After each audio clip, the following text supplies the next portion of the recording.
Voilà, je reprends. Jean chapitre 4, verset 1. Le Seigneur ayant donc appris que les pharisiens avaient entendu dire qu'il faisait et baptisait plus de disciples que Jean, toutefois ce n'était pas Jésus lui-même qui baptisait, mais c'était ses disciples, il quitta la Judée et s'en retourna en Galilée. Or, il fallait qu'il passât par la Samarie. Il arriva donc dans une ville de Samarie nommée Sichar, près de la terre que Jacob avait donnée à Joseph son fils. Là était la fontaine de Jacob. Jésus, donc fatigué du chemin, s'assit sur la fontaine, c'était environ la 6e heure. Une femme samaritaine étant venue pour puiser de l'eau, Jésus lui dit « Donne-moi à boire », car ses disciples étaient allés à la ville pour acheter des vivres. La femme samaritaine lui répondit « Comment toi qui es juif me demandes-tu à boire, à moi qui suis une femme samaritaine ?» Car les Juifs n'ont pas de communication avec les Samaritains. Jésus répondit et lui dit, « Si tu connaissais le don de Dieu et qui est celui qui te dit, donne-moi à boire, tu lui donnerais toi-même et il te donnerait de l'eau vive. » La femme lui dit, « Seigneur, tu n'as rien pour puiser et le puits est profond. D'où aurais-tu donc cette eau vive?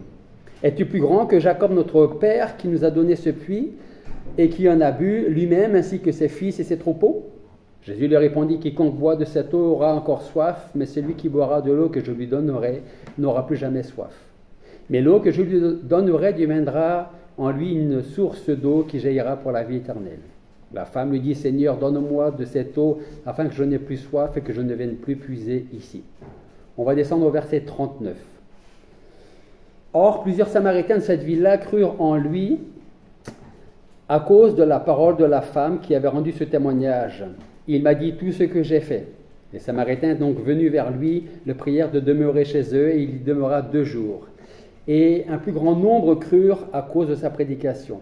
Et il disait à la femme, « Ce n'est plus à cause de ton récit que nous croyons, car nous avons entendu nous-mêmes, et nous savons que celui-ci est véritablement le Sauveur du monde, le Christ. » Nous allons prier.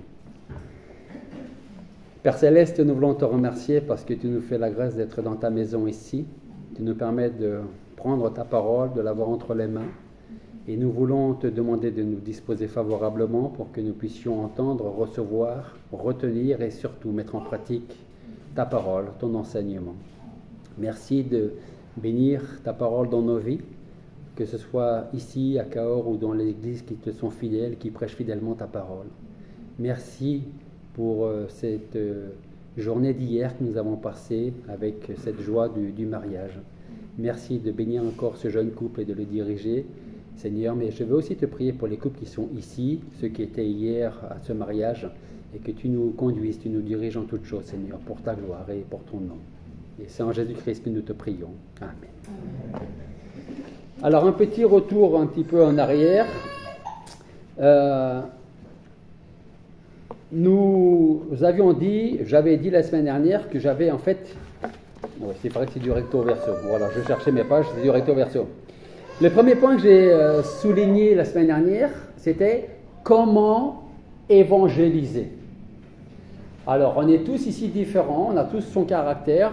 Il y en a qui sont plus à l'aise pour parler que d'autres. Il y en a peut-être qui ne se verraient jamais ici derrière le pupitre pour parler, parce qu'au-delà de 2 ou 3 personnes, ils sont complètement perdus, ils sont aphones peut-être, je ne sais pas, mais ce n'est pas forcément donné à tout le monde de parler devant d'autres personnes. Ça ne veut pas dire qu'on ne peut pas évangéliser. Donc ce que j'avais dit, c'est que personnellement en tout cas, je n'ai pas la solution efficace pour évangéliser. Et d'ailleurs, je ne pense pas qu'il y ait 1 ou 2 ou 3 façons d'évangéliser. Je pense qu'il y a beaucoup plus de façons que ça d'évangéliser. Et ce que nous avions soulevé, c'est que si nous reprenons notre texte que nous avons, nous voyons un exemple d'évangélisation. Comment, ou plutôt grâce à quoi, ou à cause de quoi, Jésus va-t-il évangéliser à la femme samaritaine dans notre texte? Grâce ou à cause de quoi Jésus va-t-il évangéliser? Regardez le verset 6.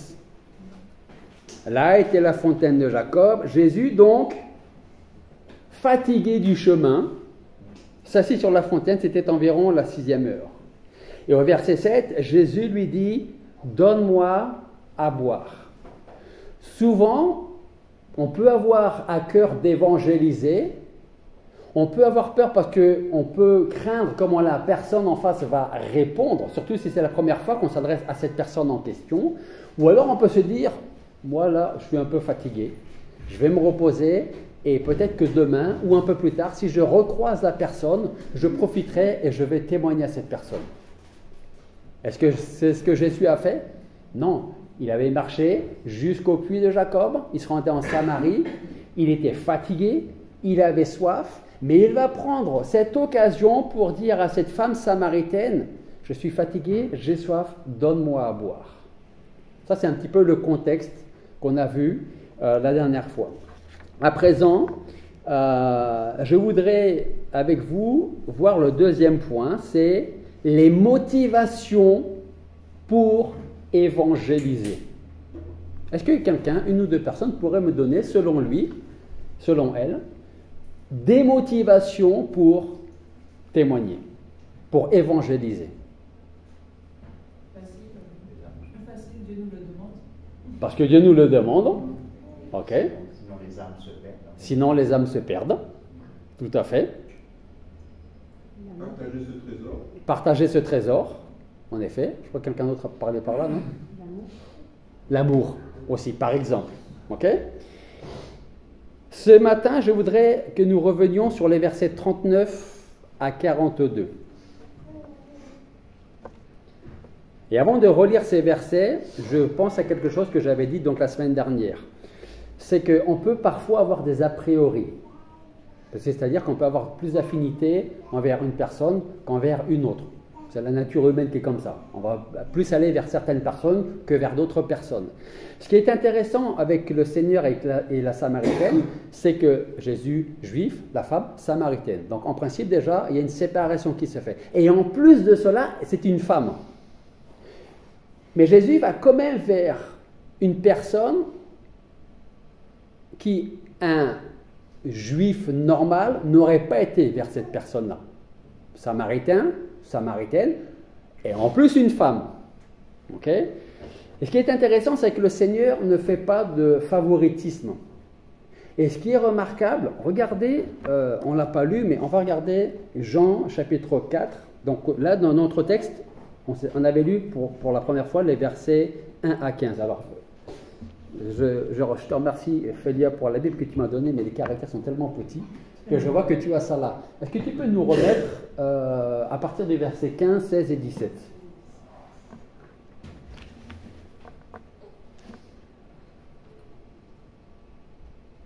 Alors, voilà, la femme, verset 15, elle lui dit, Seigneur, donne-moi de cette eau afin que je n'ai plus soif et que je ne devienne plus puiser ici. Ce que je veux dire avant ça, c'est que là, le Seigneur a commencé quelque chose dans l'esprit de la femme. Tu n'as rien pour puiser, comment est-ce que tu vas me donner cette eau vive? Donc, le Seigneur a été piqué la curiosité de cette femme. Et cette femme est en train de dire là, ben je veux en savoir plus, je veux en connaître plus. D'où est-ce que tu tiens cette eau vive? C'est quoi d'ailleurs cette eau vive? Et elle dit, donne-moi de cette eau vive, ça m'évitera physiquement de revenir tous les jours pour puiser de cette eau. Parce que si je peux boire cette eau vive que tu me dis, tu n'auras plus jamais soif, alors donne-la moi. Donc le Seigneur va piquer la curiosité de cette femme. Et on continue avec le verset 16. Va, lui dit Jésus, appelle ton mari et viens ici. Verset 17. La femme répondit, je n'ai point de mari. Jésus lui dit, tu as raison de dire, je n'ai point de mari. Verset 18. Car tu as eu 5 maris, celui que tu as maintenant n'est pas ton mari. En cela, tu as dit vrai. Le Seigneur est en train de mettre cette femme devant ses responsabilités et surtout devant son péché. Alors vous ne serez peut-être pas d'accord avec moi, mais je pense que le Seigneur est en train de dire, tu es en train de vivre dans le péché. Parce qu'effectivement, tu as eu 5 maris avant, alors malheureusement, ben, ils sont morts, j'imagine. Hein, c'est pas que j'imagine, c'est qu'elle le dit. Ils sont morts 5. Et le Seigneur lui dit, tu as raison de dire que la personne avec laquelle tu vis maintenant n'est pas ton mari. Autrement dit, tu vis dans l'adultère. Mais le Seigneur ne s'arrête pas à ça. Parce qu'on pourrait dire à cette personne, là, je n'ai pas envie de l'évangéliser, elle est tellement mauvaise, tellement méprisante, que ce soit quelqu'un d'autre qui s'en occupe. Okay? Ça, c'est une leçon pour nous. Okay? Donc, je reviens à notre point, versets 39 à 42, parce que ça va être le passage pour ce matin qui va nous intéresser. versets 39 à 42. Et nous lisons que plusieurs Samaritains de cette ville-là crurent en lui à cause de la parole de la femme qui avait rendu ce témoignage. Il m'a dit tout ce que j'ai fait. Verset 40, les Samaritains étant donc venus vers lui, le prièrent de demeurer chez eux, et il demeura 2 jours. Et un plus grand nombre crurent à cause de sa prédication. Verset 42, et il disait à la femme, ce n'est plus à cause de ton récit que nous croyons, car nous avons entendu nous-mêmes, et nous savons que celui-ci est véritablement le Sauveur du monde, le Christ. Ce qui est intéressant dans le verset 42, ce sont les paroles des autres Samaritains. Qu'est-ce qu'ils disent? Ce n'est plus à cause de ton récit que nous croyons, car nous avons entendu nous-mêmes et nous savons que celui-ci est véritablement le Sauveur du monde, le Christ. Qu'est-ce qu'ils sont en train de dire très exactement? Est-ce qu'ils disent ce n'est pas à cause de toi que nous croyons, ou est-ce qu'ils disent ce n'est plus à cause de toi que nous croyons? Qu'est-ce qu'ils disent? Ce n'est plus à cause de toi que nous croyons. Nous avons entendu nous-mêmes et nous savons que celui-ci est véritablement le Sauveur du monde, le Christ.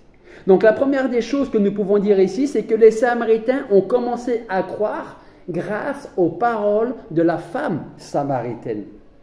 Ensuite, une fois qu'ils ont entendu les paroles de la femme samaritaine, qu'est-ce qu'ils ont fait? Eh bien, la femme samaritaine, consciemment ou inconsciemment, a fait exactement ce que Jésus a fait avec la femme. C'est-à-dire que la femme samaritaine a été piquée un peu la curiosité, l'attention de ses compatriotes des Samaritains, au point de se dire, eh bien si on allait le voir, cette personne dont tu nous parles.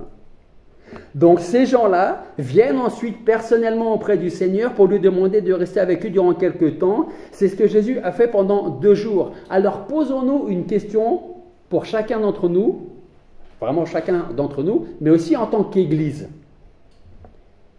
Si la femme samaritaine n'avait pas parlé avec Jésus, et si après la discussion entre elle et lui, elle n'était pas retournée vers les siens pour annoncer ce que Jésus avait dit et fait, pensez-vous vraiment qu'il serait venu vers celui que, à présent, il nomme le Sauveur du monde?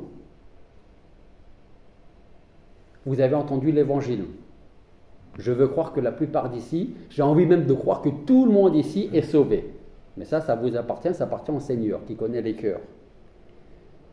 Mais si cette femme avait gardé pour elle ce qu'elle a entendu, ces autres personnes ne seraient jamais venues vers celui qui, à présent, il nomme le Sauveur du monde.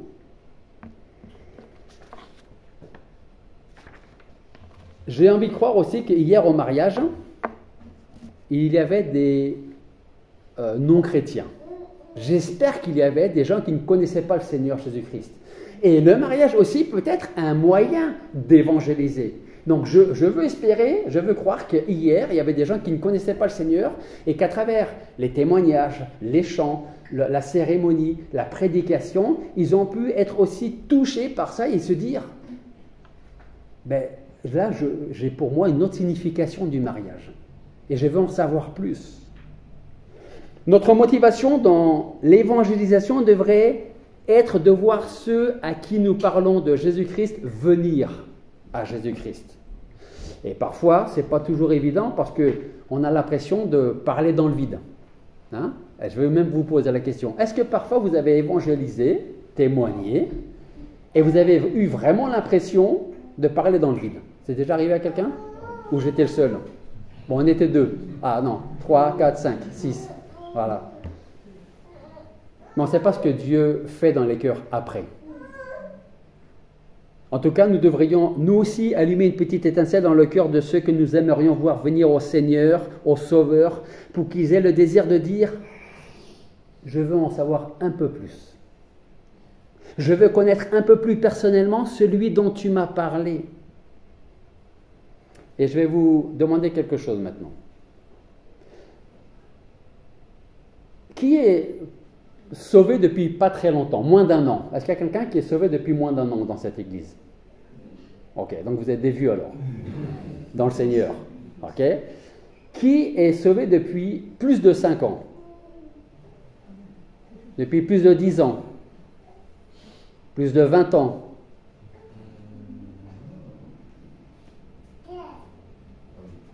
Bon, allez, il lève la main quand même. Ok, c'est très bien.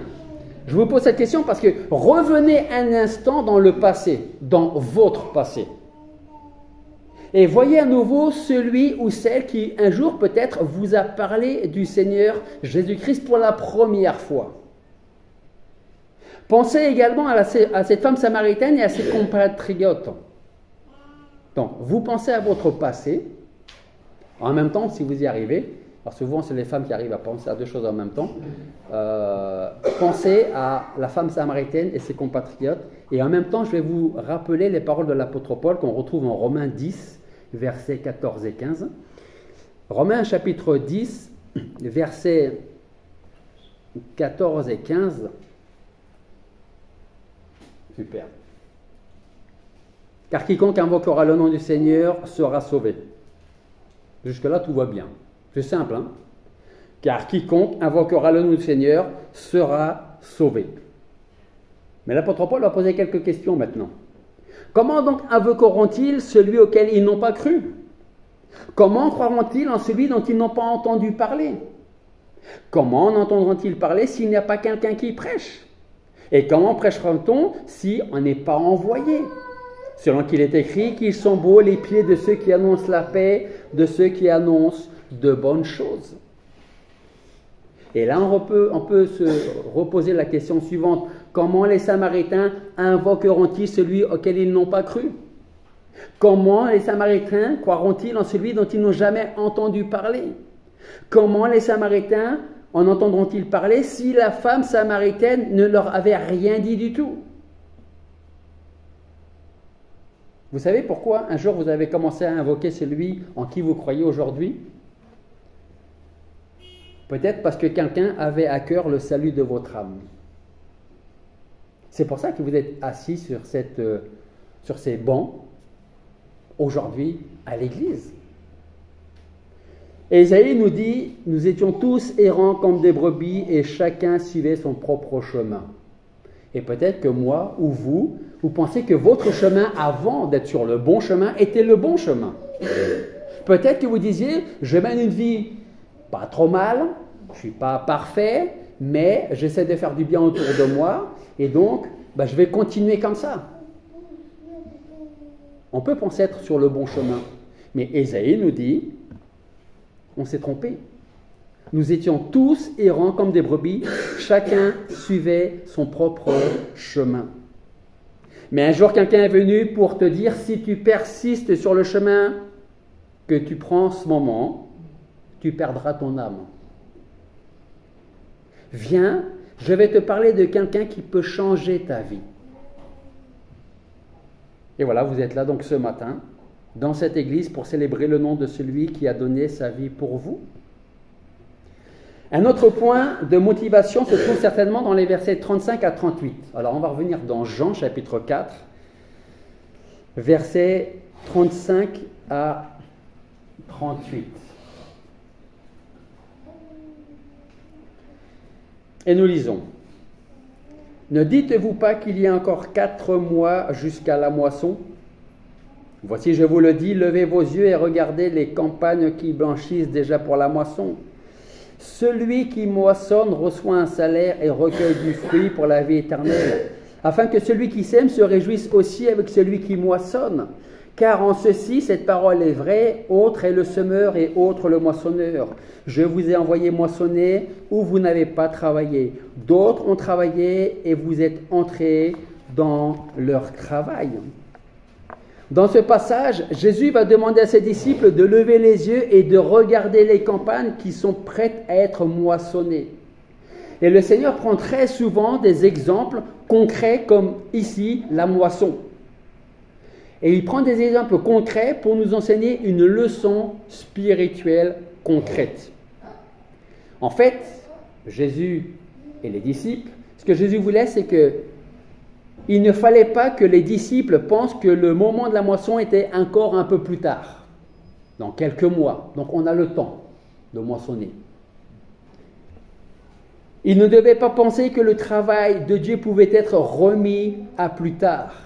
Ils devaient réaliser que les champs étaient déjà blancs, de la couleur de la moisson, prêts à être coupés. Et vous savez ce qui est remarquable dans ce passage, c'est que à quel temps de conjugaison le Seigneur est en train de parler là?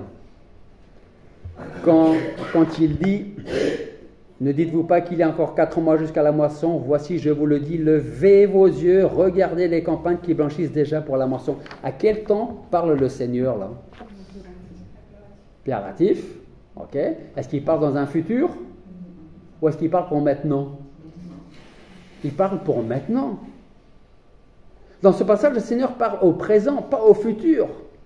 Et de la même manière, aujourd'hui, le Seigneur est en train de nous dire, est en train de te dire, lève les yeux et regarde autour de toi. Et dis-moi qu'est-ce que tu vois. Et si on allume la télé aujourd'hui, ce qu'on voit, c'est pas très joli à voir. Hein? Je ne sais pas et j'ai pas envie de savoir. Enfin, des fois j'ai envie de savoir, mais des fois j'ai pas envie de savoir quand est-ce que le Seigneur va revenir. Mais je crois que c'est pour nous, c'est mieux de ne pas savoir quand est-ce qu'il va revenir. Parce que si on savait qu'il revenait demain, je ne sais pas dans quel état on serait. Okay? Mais on sait une chose, c'est qu'il va revenir. Et quand on regarde autour de nous, quand on regarde les infos, et même sans aller à l'autre bout du monde, ce qui se passe dans nos villes, nos villages, dans nos quartiers, ce n'est pas toujours très agréable. Le Seigneur nous dit que la moisson n'est pas prévue pour demain, mais pour aujourd'hui. Et moi, je vous invite à vous souvenir des paroles de Jacques, chapitre 4, verset 14. Jacques 4, 14. Et ensuite, on va regarder, même si on le connaît, Hébreux 9, 27.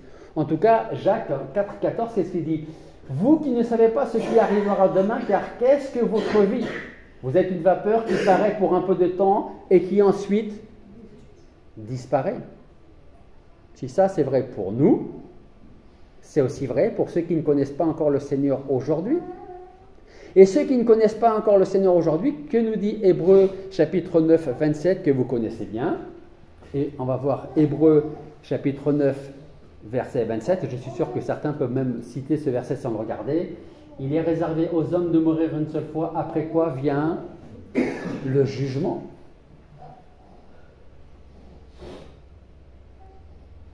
Si la femme samaritaine n'était pas retournée chez les siens ne seraient pas venus vers le Seigneur et ne l'auraient pas appelé, ne l'auraient pas nommé comme le sauveur du monde.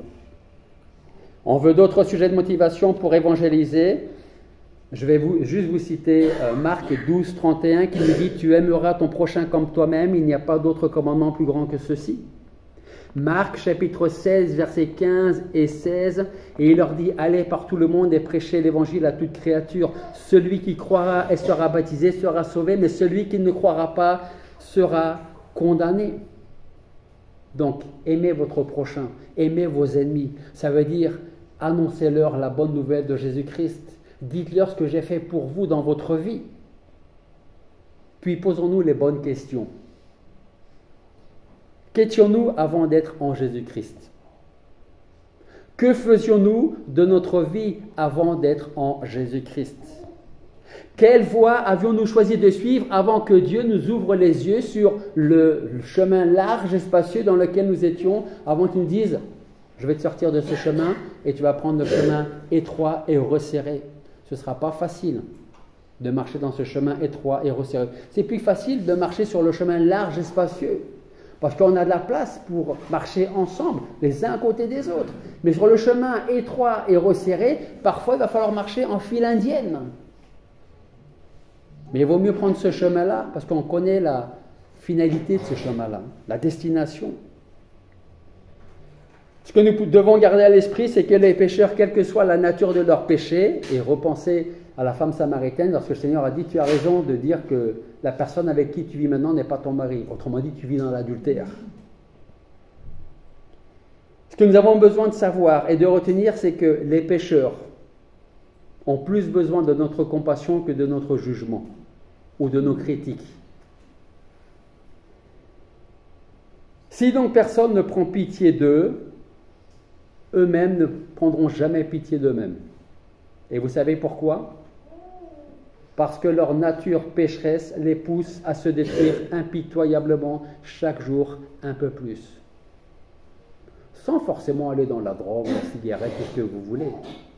Mais plus le temps passe, et plus on s'éloigne du Seigneur Jésus-Christ. Le pécheur est donc notre prochain, celui que nous devons aimer comme nous-mêmes.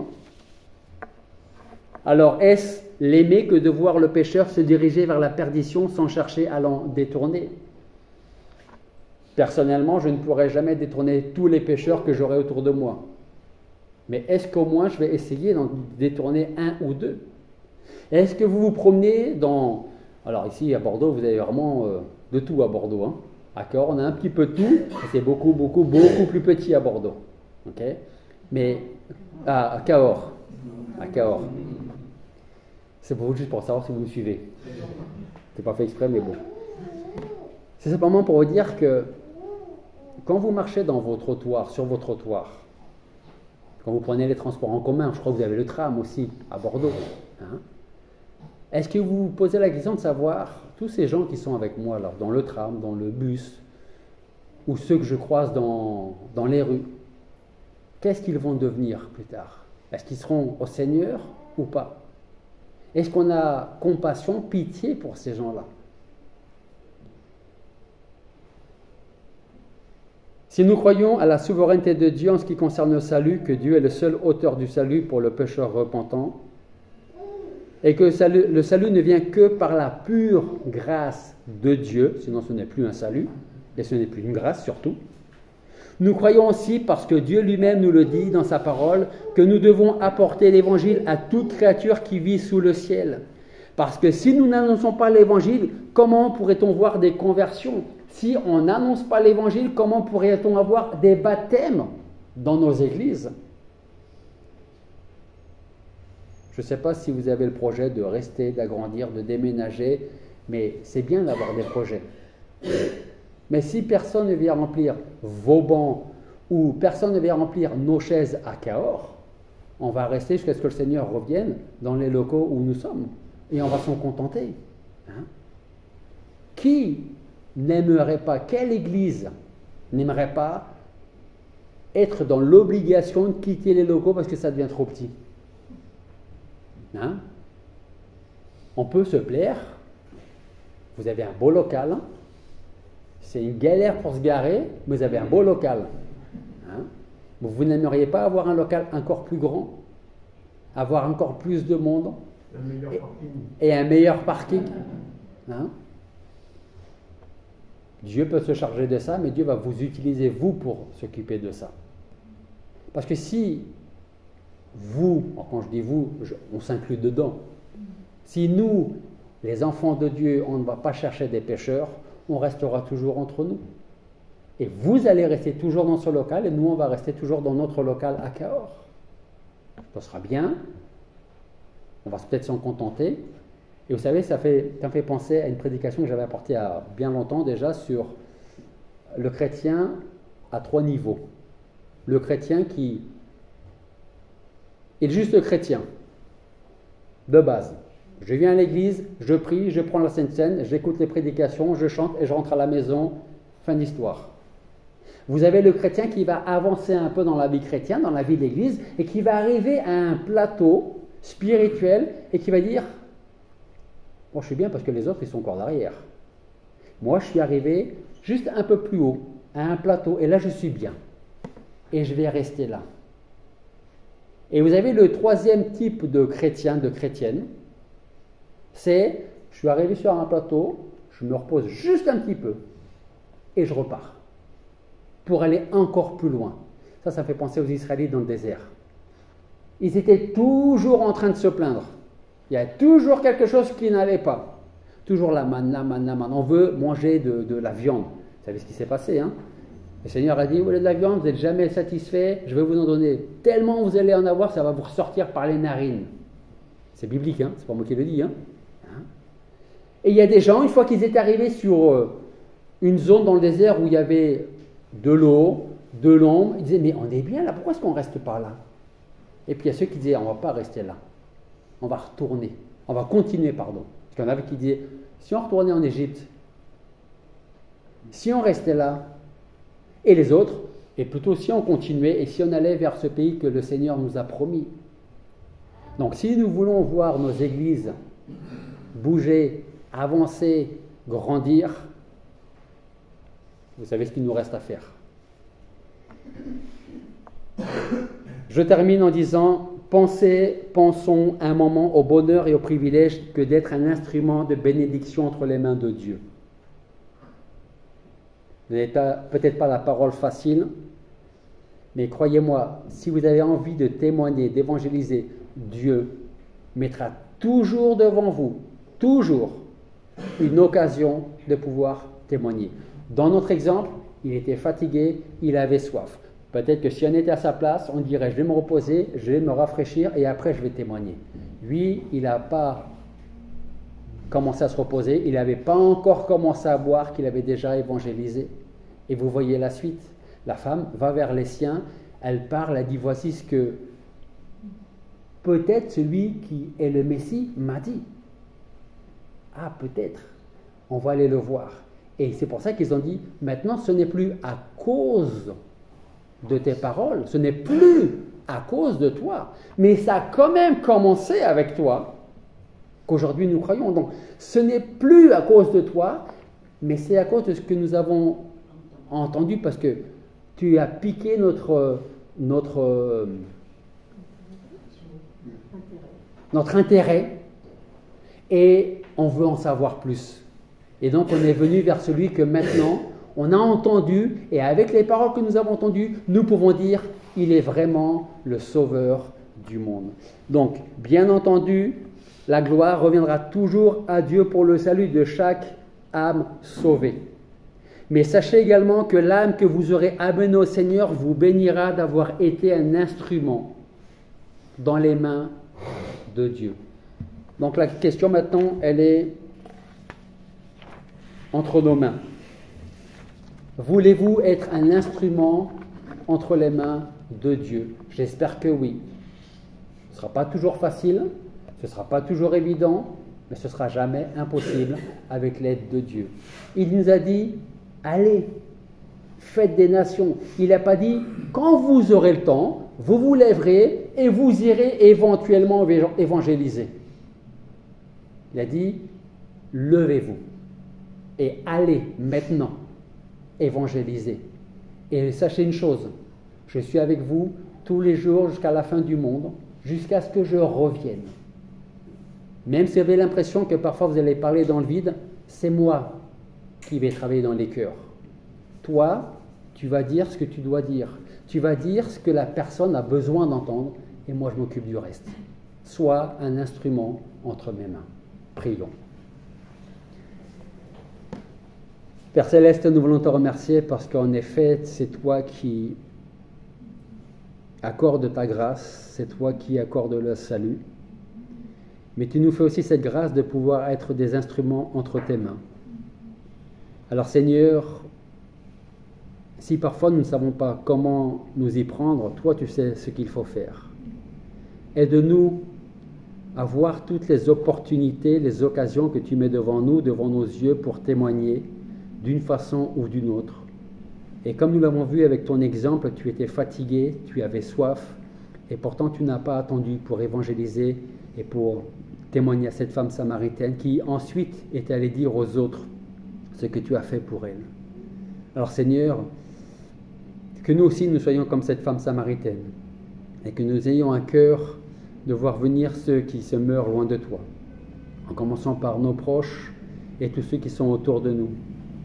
Merci pour ce que tu as fait dans nos vies, merci pour ce que tu fais dans ton Église, et je veux te prier pour cette Église ici, pour la nôtre à Cahors, que tu nous aides à être des lumières pour ce monde, le sel de ce monde, et que nous allions piquer l'intérêt de ceux à qui nous allons parler et témoigner, pour qu'eux aussi puissent dire, je veux en savoir plus, je veux en connaître plus sur celui que peut-être un jour j'appellerai aussi mon Seigneur et mon Sauveur.